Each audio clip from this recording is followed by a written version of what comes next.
Good morning, everybody. We're back.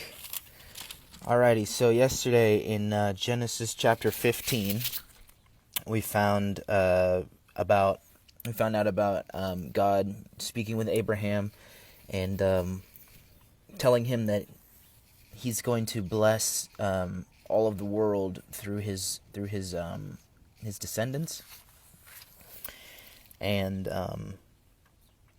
him and Abraham going and making a covenant with each other. And the way that they did that was Abraham took some animals. If you'll note that they're all clean animals, and he kills them. He cuts their bodies in half, and then he lays each half side by side, and then God, in the form of a fire pot and a torch, walks in between those carcasses, and as I talked about in that video, it was a cultural thing to that's how they made agreements. That was like how they did contracts back in the day. So if you were to research that, you'd find a lot more meaning in why everything went down the way it did.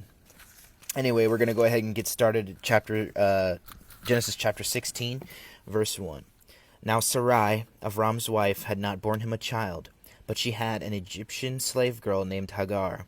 So Sarai said to Avram, "Here now, Adonai has kept me from having children. So go in and sleep with my slave girl. Maybe I'll be able to have children through her." Avram listened to what Sarai said. So back in these days, when there were women who couldn't have children, what they would do is they would allow their husband to sleep with one of their slave maids or whatever, right? One of their slave hands, which is what Sarai did. And the child that slave lady had would be considered the firstborn child of that woman who was barren. So that's what she did, and that's how she thought God was going to bless Abraham, because she's like, well, I can't have any children, and if Abraham's going to have children, it's not going to be through me. Little did they know that God was going to use her. God was going to bless her womb and allow her to have a child. And so that's how they thought that God was going to bring his part of the covenant that he had between Abraham and God, how he was going to bring that into fruition. But that's not how it ended up being. Anyway, it was after Avram had lived 10 years in the land of Canaan that Sarai, Avram's wife, took Hagar the Egyptian, her slave girl, and gave her to Avram, her husband, to be his wife. Avram had sexual relations with Hagar, and she conceived. But when she became aware that she was pregnant, she looked on her mistress with contempt. So because she was able to have children, and Sarai was not, and she had her master's child, she started to get puffed up and prideful.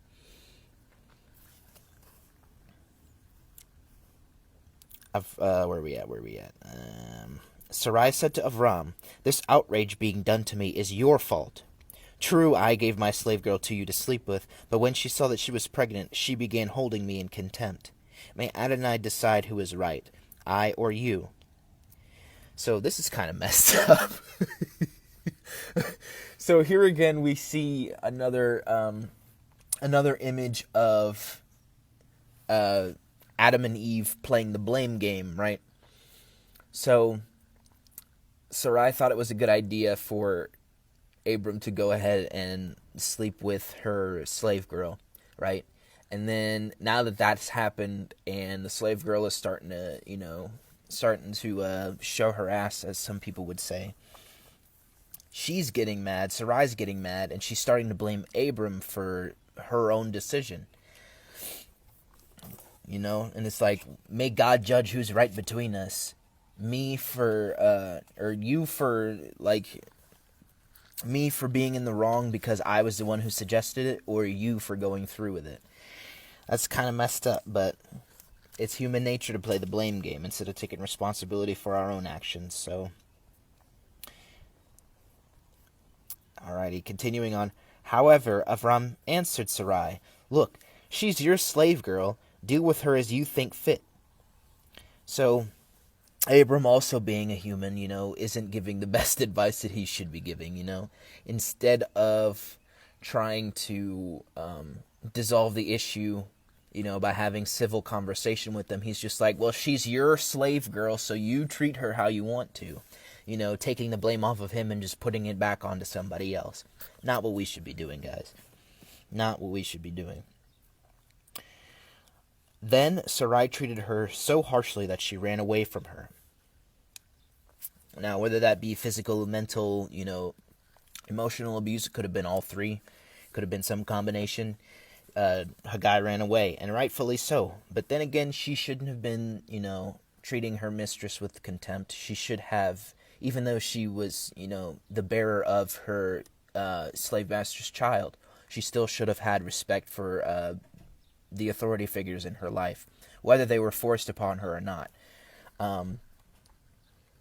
God says to respect people in authority, right? And we should do that as Christians. The Bible says to do that. However, if the authorities are causing you or someone else to disobey God's instruction, that's when you don't listen to authority.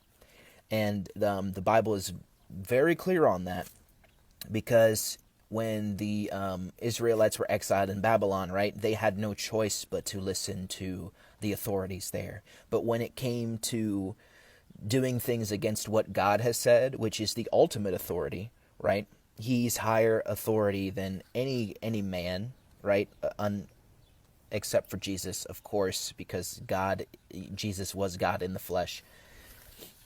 So they didn't bow down to the statue that Nebuchadnezzar made everybody bow down to. Why is that? Because God said, do not bow down to any idol to worship. Don't bow down to any man to worship them, right?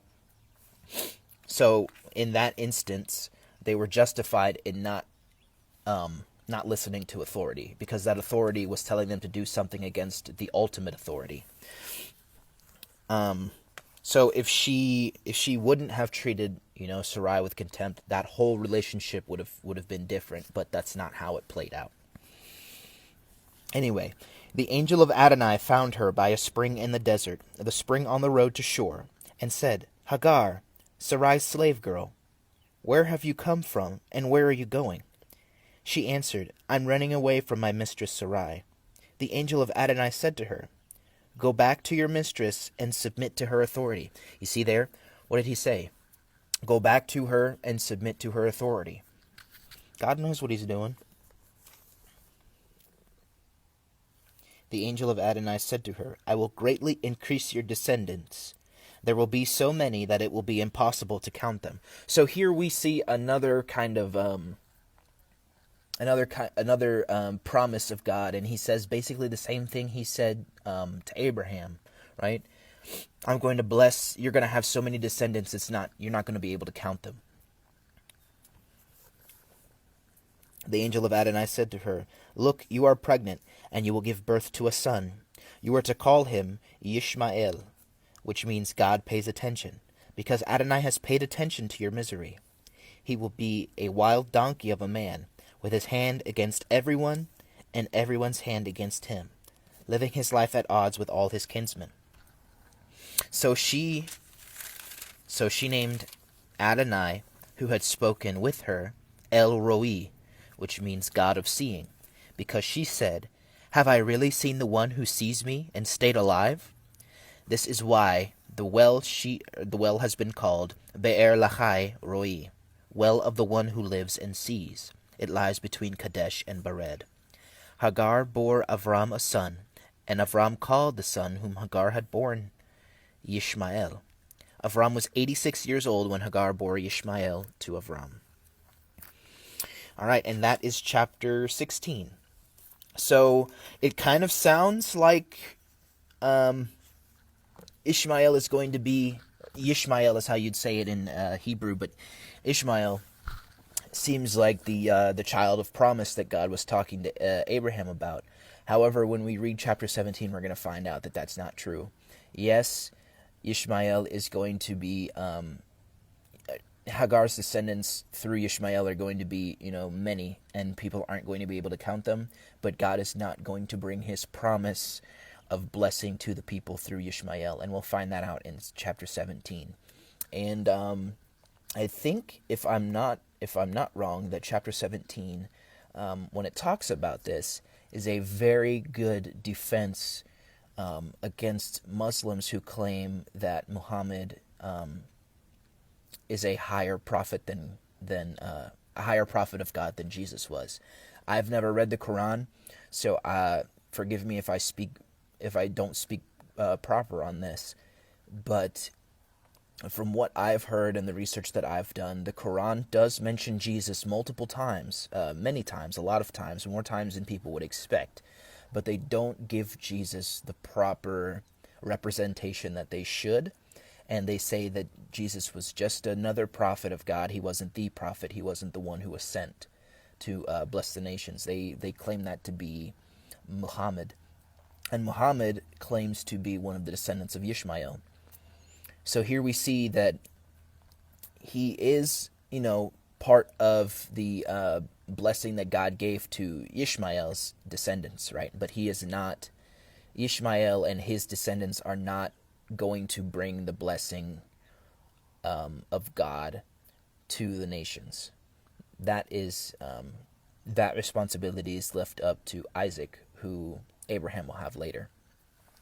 So,